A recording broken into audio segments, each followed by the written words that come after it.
ऐसा भी है कि बहुत सारे लोगों को जर्नलिस्ट बनना होगा पर वो आप तक नहीं आ सकेंगे आपको कुछ पूछने के लिए।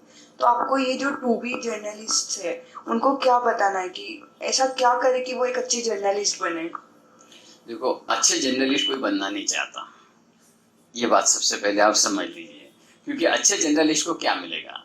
मान सम्मान ये मिलेगा, पैसा नहीं मिलेगा ज़्यादा आए ख्याल में। तो लोगों को तो आजकल पैसा चाहिए, तो वो जर्नलिस्ट क्यों बन रहा है पहले उसका हेतु जो है वो तपासना चाहिए, टेस्ट करना चाहिए कि भाई अगर आपको बनना है तो काय के लिए बनना है। सिर्फ मान सम्मान से तो पेट भरेगा नहीं, और फिर तेरे को सिर्फ जर्नलिस्ट बनेगा तो उसकी एक मर्यादा होती है।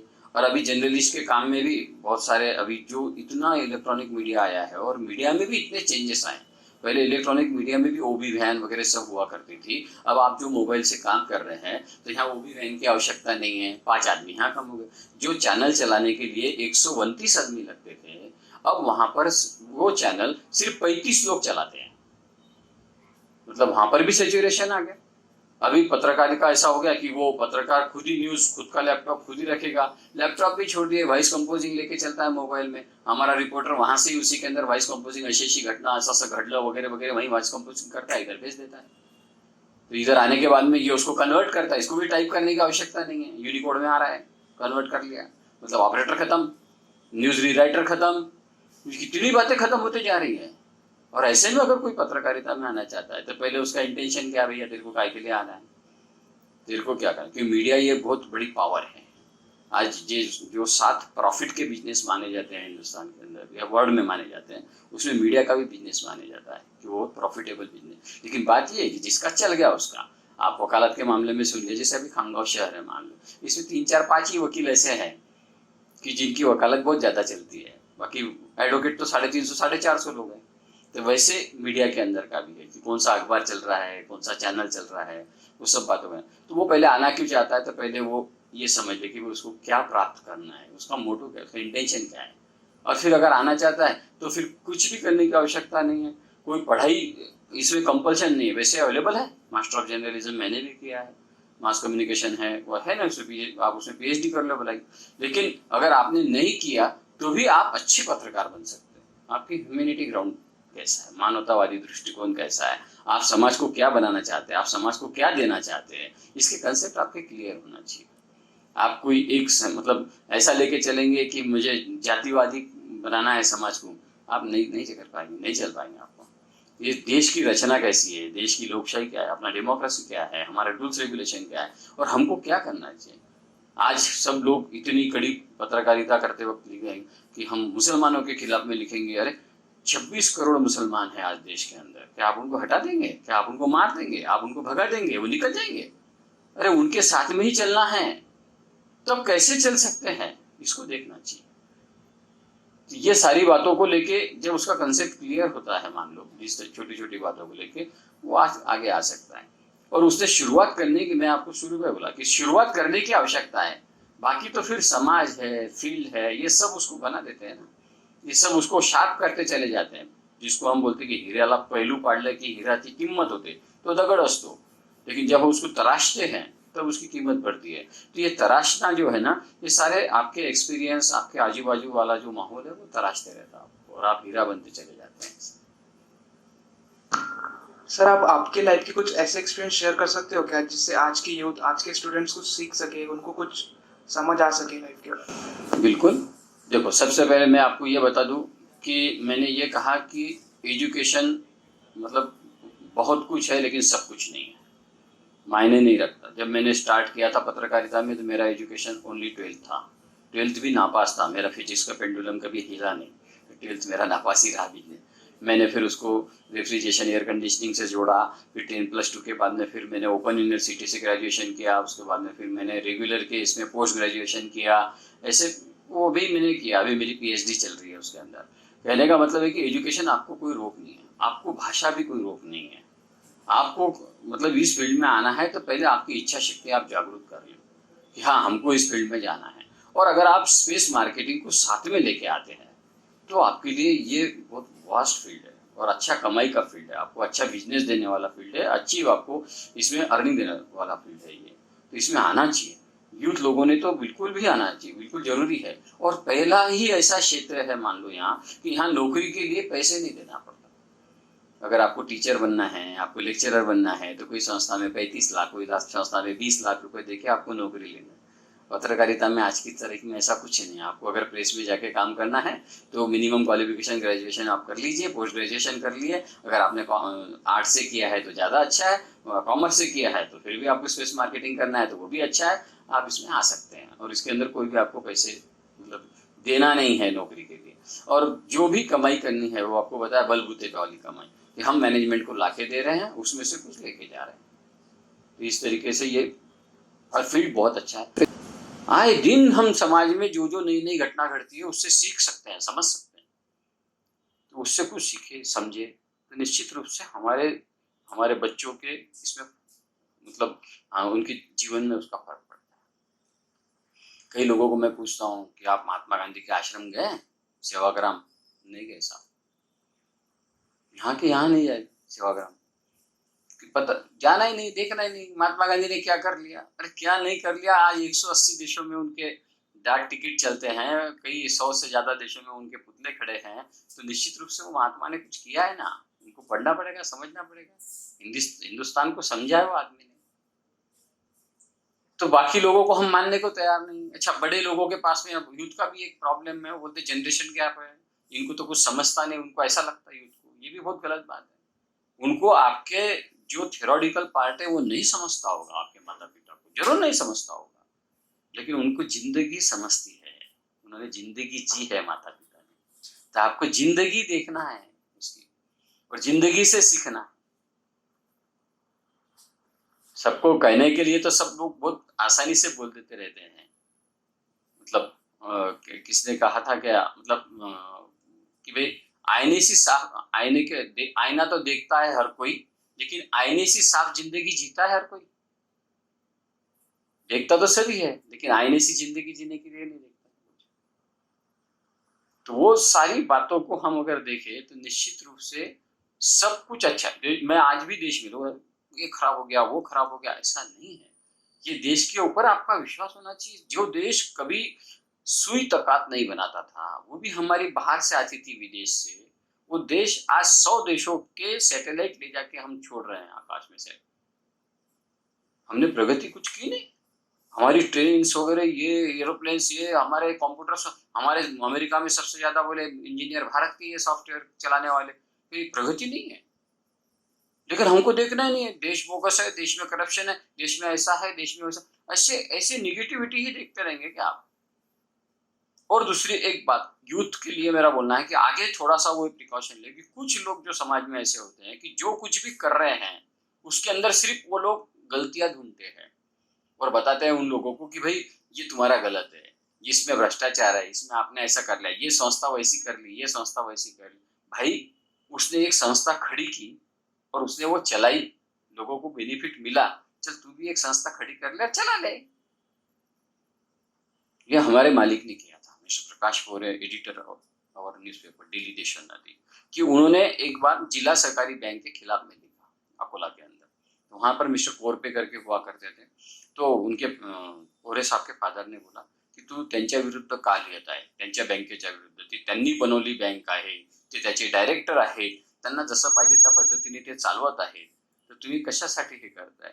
तुला जर वाटत असेल तर स्वतःची तयार कर ना, त्यांच्या ह्याच्यात कशाला म्हणे तुझे, थोड़ा सा अनपार्लियामेंट्री शब्द यूज किया था कि उसमें क्यों काड़ा कर रहा है, तू तेरे हिस्से बना लो। उन्होंने साहब प्रेरणा ली ना, खुद की बैंक खड़ी की ना, 450 करोड़ का डिपॉजिट है आज उसका। एक छोटी सी बात, अरे कहीं पर भी आपको कोई बात यूथ को क्लिक कर जाएगी, आप सिर्फ दिमाग के दरवाजे खिड़की ऐसी खुली रखिए, भरपूर पड़ा है दुनिया में, आपको कोई बात क्लिक कर जाएगी, आपकी लाइफ बन जाएगी आपको क्या करना है। और दूसरों की कोई जितना हो सके उतनी गलतियों को अवॉइड करो। आप क्या अच्छा ले सकते हैं वो लीजिए, आप पे तो चूजना है आपको तो राजहंस बनते आता ना, आप अच्छा चुन लो उसके अंदर से। बहुत फील्ड है, बहुत फील्ड में काम करने जैसा है। कुछ भी बात से आपको डिप्रेशन आना नहीं चाहिए, कुछ भी बात से आप में न्यूनगंड की भावना, मुझे ये नहीं आता, मुझे वो नहीं आता, सब कुछ आप कर सकते। चाइना का सबसे ज्यादा माल हिंदुस्तान ले रहा है और जो जो मतलब त्योहार चाइना कभी मनाता नहीं, वो सारे चीजें लेके यहाँ ही बेच रहा है। दिवाली के पटाखे से लगा के दिवाली, होली से लगा के पिचकारी, सब यहाँ के बेच रहा है। वो थोड़ी चाइना में मनाते दिवाली होली वगैरह।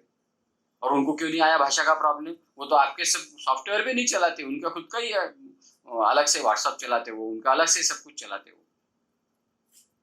लेकिन किया ना उन्होंने आज खड़ा। तो वैसे समाज में लोग भी है, अच्छे लोग हैं। रामदेव बाबा ने आज पूरी जगह योग पहुंचाया है, अच्छा ही है। अच्छा, बुराइयां क्यों देखें भाई? पंडित जवाहरलाल नेहरू के बारे में अच्छा ही है देखो, क्यों देखे? इंदिरा जी के बारे में अच्छा ही है देखो। इन्होंने, अरे एक महिला जो बांग्लादेश की निर्मित करके देते हुए, जो ताकत, आयरन लेडी उसको बोला गया, उससे सीखने जैसा बहुत कुछ है। उसकी जिंदगी से स्ट्रगल करने जैसा बहुत कुछ है। पति चले गए, बेटा चले गया, जब सब मुझे खुद चले गई, ये सारी बातों को देखिए। तो कहने का मतलब ये है कि हम अच्छा देखें और अच्छा सोचें, पॉजिटिव सोचें उसके अंदर से, तो निश्चित रूप से आपको उसमें सकारात्मकता मिलेगी। अभी पिछले 3 साल से मैंने डिसीजन लिया है कि हम देशोन्नति बुल्ढाना डिस्ट्रिक्ट के संस्करण में फ्रंट पेज पे क्राइम की न्यूज नहीं छापेंगे। सवेरे पहिले अखबार आता, एक कलेक्टर मेरे मित्र थे, उन्होंने कहा साहेब सकाळी सकाळी पेपर येतो, पेपर असा उघडला की असं ते इथं रक्त, तिथं विनयभंग, तिथं बलात्कार, छान नाही वाटत पेपरला। चहा पिण्यात त्यांना साला त्रास होतो। एक डॉक्टर मिले, वो बोले मैंने एक आदमी का बीपी आता था, बोले मेरे पास में सवेरे सवेरे बीपी बढ़ा हुआ। अब 10 बजे आया, बोले 10 बजे के साथ मेरा बीपी बढ़ा हुआ, देखते क्या किया सवेरे से तूने? बोले कुछ नहीं, चाय पिया। बोले चाय पिया और क्या किया? चाय पीने के साथ में कुछ किया? तो बोले हाँ अखबार पढ़ा। तो अखबार से बीपी बढ़ रहा था उसका। वो न्यूज आइटम ऐसे आ रहे थे कि उसके अखबार से बीपी बढ़ रहा था। तो कई डॉक्टर ने सजेस्ट करना चालू कर दिया कि भाई सवेरे सवेरे आप अखबार मत पढ़ो। आप कितने बजे उठेंगे, आप क्या क्या करेंगे, आपका शेड्यूल होना चाहिए, आपका डिसिप्लिन होना चाहिए। और आप जैसे उसमें लगे कि आपको एक्टिविटीज करना है, सोशल एक्टिविटीज में आ जाइए अगर आपके पास समय है तो। कितने यूथ है जो वृक्षारोपण के काम में मदद कर रहे हैं, या कोई अच्छे अच्छे काम हो रहे हैं, रोटरी क्लब का काम है, लायंस क्लब का काम है, और किसका काम है, तो उसको जुड़ रहे हैं, उसको मदद कर रहे हैं। मुझे नहीं होना रोटरी का मेंबर, मुझे नहीं होना लायंस का मेंबर, उनकी फीस नहीं भरनी मुझे, लेकिन आप कोई भी एक्टिविटीज करेंगे तो मैं आपके साथ में, आप मुझे आवाज दे देना, क्या दिक्कत है? मैं सहयोग करने के सामाजिक कार्य में तैयार हूँ। मैं सामाजिक कार्य करूंगा तब तो मुझे पता चलेगा ना। शाश्वत मूल्य तो 3 ही है ना वैसे। आपका क्या मतलब, हम बोलते हैं कि त्याग, सेवा और समर्पण, ये 3 शाश्वत मूल्य। ये 3 शाश्वत मूल्यों को अगर आप लेके चलेंगे तो जिंदगी में भी तकलीफ नहीं आती। भाई भाइयों का झगड़ा होता, प्रॉपर्टी के झगड़े होते, बहनों के, उसमें एक सिर्फ त्याग। कोई भी एक जन त्याग करने वाला आ जाए, हाँ चल तू ले जा, हो गया, विषय खत्म। फिर सेवा, कि मेरे सेवा, मेरे किसके किसके मेरे पे उपकार है, मेरे माता पिता के उपकार है, समाज के उपकार है, गुरु के उपकार है, उनके प्रति मैं सेवा का भाव रखूं, समाज के प्रति सेवा का भाव। तो त्याग, सेवा और समर्पण, फिर 3 बातें पे आ गए कि हम जो भी काम कर रहे हैं उसको पूरा समर्पित होके करें, तो उसके भी आपको रिजल्ट। तो यूथ को चाहिए कि त्याग, सेवा, समर्पण, ये 3 बातों को ध्यान में रखें, और गलत बातों से ही हम बड़े हो सकते हैं, ये दिमाग में से निकाल दें। कठोर परिश्रम के सिवा कोई पर्याय नहीं है, तो इसे युद्ध भी कर सकता है वो, जब अच्छे कामों से। बाबा आमटे के जो आश्रम है वहां पर भी कुछ अलग अलग सेमिनार होते रहते हैं, उससे भी जुड़ सकते हैं। युद्ध की अलग अलग विंग है। आजकल तो तुम्हारे सब नेट पे इतनी सब कुछ अवेलेबल है। वो अपने क्या संदीप माहेश्वरी जैसे लोग अवेलेबल है, सब कुछ आपको बांटने के लिए बैठे हैं, देने के लिए बैठे हैं। कितना ज्ञान भरा पड़ा है, लेकिन लोगों के ज्ञान से कुछ नहीं होता। ऐसा नहीं है, ज्ञान से ही होगा, प्रबोधन की चळवळ से ही होगा, प्रबोधन से ही होगा जो होगा। और उससे जो बदल आप खुद कर लेंगे, फिर उसको कोई नहीं रोक सकेगा। आपको खुद को करना। मंजिल तो अपने जगह है, मगर चलने की इब्तदा तो हमें ही करनी पड़ेगी। मंजिल वही है, आपको चलने की इब्तदा तो करनी पड़ेगी, इतना तो परिश्रम करना पड़ेगा। निश्चित रूप से आप आगे जा सकते हैं। खुद के ऊपर का विश्वास कोई हालत में कम न करे। कोई हमारी बार बार गलतियां बताता है, कोई हमारे दोस्त हैं जो हमको आजू बाजू में निगेटिव निगेटिव बताते रहते हैं, निगेटिव ही बोलते रहते हैं, उनसे दूर रहे, छोड़ो उसको। चल बोला तू काम का ही नहीं यार, निगेटिव बात करते रहता है, हरदम कुछ पॉजिटिव बात करेगा, ये खराब है, वो खराब है, साला वो बोगस है, ऐसी बातें करते रहता है।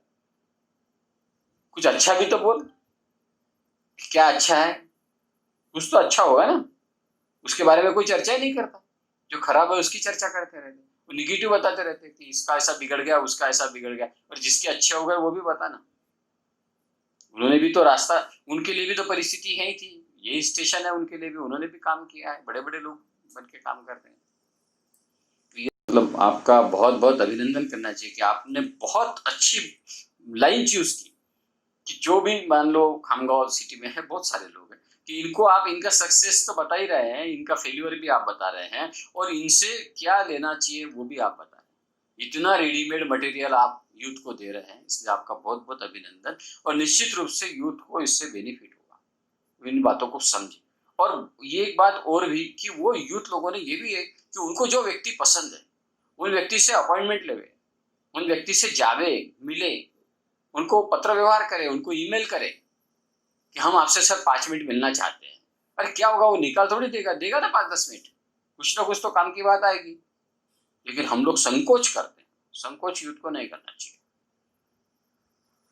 तो वो थोड़ा सा इस मामले, बाकी जो को संकोच नहीं करते हैं वैसे इस मामले में संकोच न करें, खुद का करियर। देखो मैं वो उधर कई जगह जाता हूँ लेक्चर करने के लिए कॉलेज में वगैरह, तो कुछ बच्चे मिलते, सर हेच तर वय आहे, या वेळेमध्ये प्रेम नाही करायचं तर मग केव्हा करायचं। बरोबर है, एकदम बरोबर। ये इसमें मैं तो कह रहा हूँ कि जितने भी तुमको सब कुछ करना है तुम सब कुछ करो, लेकिन पहले करियर कर लो। एक बार तुम्हारा करियर कर लो, उसके बाद में फिर तुमने कर लेना ना जो तुमको करना है वो। और मेरा दावा है कि अगर आपने अच्छा करियर कर लिया तो बाद में आप कुछ गलत करेंगे ही नहीं, क्योंकि वो करियर की चिंता हो जाती है कि मैं, मेरा स्टेटस है, मेरा इमेज है, मेरा गुडविल है, फिर मैं गलत नहीं कर सकता। ये बात होती है। तो करियर के लिए यूथ ने समर्पित होना चाहिए और फुल डिवोशन से, अपनी पसंद से। ये बहुत सारे फील्ड है, हर एक को डॉक्टर नहीं बनना है, हर एक को इंजीनियर नहीं बनना है, हर एक को फिल्म लाइन में नहीं जाना है। नर्वसनेस जब बात, मुझे आप ये समझ लीजिए कि देखो आदमी का मन बहुत काम करता है। मतलब आप फिल्म में देखेंगे तो कल की आत्महत्या आप परसों की दे सकते हैं। सुरजीत, क्या नाम है उसका, राजपूत, सुशांत राजपूत ने आत्महत्या कर ली इतने बड़े इसके ऊपर जाने के बाद। उसके पहले आइए आप, भैरू जी महाराज ने आत्महत्या कर लिया। मुझे आप आध्यात्म में भी जाएंगे तो भी प्रॉब्लम आ रहा है, कहीं ना कहीं गड़बड़ हो रही है हमारे सोच में। जहाँ अध्यात्म से हजारों लोगों को आशावाद मिलता है, प्रेरणा मिलती है, वो आध्यात्मिक गुरु भी अगर ऐसा कर लेते हैं, फिल्म लाइन वाला भी ऐसा कर लेता है, किसान तो कर ही रहा है, सर्वसामान्य मिडिल क्लास आदमी अभी तो व्यापारी भी करने लग गए। इसका मतलब क्या है, सिस्टम में कहीं तो हम बिगड़ रहे हैं, हमारी सोच में बिगाड़ आ रहा है, हमारी मानसिकता खराब हो रही है। और हमारी मानसिकता इसलिए खराब हो रही है कि हमारा उत्साह नहीं रहा, हमारी खुशी नहीं रही। छोटी छोटी बातों में जो खुशी देखना है वो देखना ही नहीं चाहते हम। ऐसा होगा तो, और दूसरी बात, हमारे रिमोट्स, मेरा खुद का रिमोट्स आपके हाथ में, आप दबाएंगे तो मैं हंसूंगा, आप दबाएंगे तो मैं रोऊंगा, आप दबाएंगे तो मैं चिढ़ूंगा। ये क्या मतलब हुआ? तुम्हारा रिमोट तो तुम्हारे पास रखो ना, तुम टीवी थोड़ी है कि जो कोई भी आ रहा दबा दे रहा और आप फिर उस तरीके से उससे रिएक्ट हो रहे। आपका रिमोट आपके पास में है, आप आपके रिमोट से चलिए, दूसरे के हाथ में आपका रिमोट मत दीजिए। और आप सही डिसीजन लेंगे, सही चलेंगे, इस पे विश्वास रखिए। गलत भी हो गया तो मैंने गलत किया, मैं उसको दुरुस्त कर लूंगा, मैं सुधार लूंगा, ये बात को विश्वास रखिए। निश्चित रूप से सब कुछ हो सकता है। उम्मीदें छोड़ना नहीं है, उम्मीदें हर वक्त कायम रहना चाहिए, तब आपको उम्मीद लेके चले जाती है वहां तक। निश्चित रूप से सारा यूथ लोगों के लिए तो आप लोगों ने स्पेशली बहुत अच्छा किया, मैं वापस आपका अभिनंदन करता हूँ। धन्यवाद। आज आपसे बात करके ऐसा यकीन हो रहा है कि experience is the best teacher, और आपके ये एक्सपीरियंस शेयरिंग से हमको बहुत कुछ सीखने मिला। सो सर थैंक यू, आपके ये आपने जो शेयर किया, और थैंक यू आपका जो वैल्यूएबल टाइम आपने हमको दिया। अभी आज का फीड तो ऐसा ही था कि आप वेरियस टाइप में, मतलब सिर्फ एक्सपीरियंस पे बोल रहे थे। ऐसे अगर कोई अलग अलग भी रहा तो हम लोग फिर जरूर मिलेंगे, बात करेंगे। निश्चित रूप से आपके माध्यम से सारे युवाओं को मैं यही कहना चाहूँगा कि कोशिशें करिए, आप निराश मत होइए कोई भी हालत से, और आपका जो पसंद का काम है उसको ही आपका जो हॉबी है उसी को आप बिजनेस में कन्वर्ट कीजिए। कभी आप बोर नहीं होंगे, कभी आप उसको, मतलब खुद को ये नहीं पाएंगे कि मैंने कुछ गलत किया करके।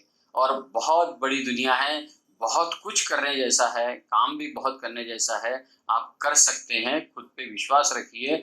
जिन लोगों के मतलब हम कहते हैं ना कि वो खुद पे कितना यकीन रखता है, नहीं है हाथ लेकिन आस्तीन रखता है। अगर आप देखेंगे एक आधा दुंडा आदमी मान लो कटेगा उसका हाथ, लेकिन आस्तीन नहीं काटता हो, आस्तीन पूरा रखता है। वो खुद नुमाइश पे कितना यकीन रखता है, नहीं है हाथ लेकिन आस्तीन रखता है। तो हम लोगों के पास में तो सब कुछ है भगवान का दिया, तो निश्चित रूप से आप सब लोग ये कर सकते हैं। आपको बहुत बहुत शुभकामनाएं, धन्यवाद। Thank you so much sir. So ये थे आज के हमारे अनुभवी, और ऐसे ही अनुभवियों के सफर पर चलने के लिए हमारे साथ बने रहिए। So stay tune.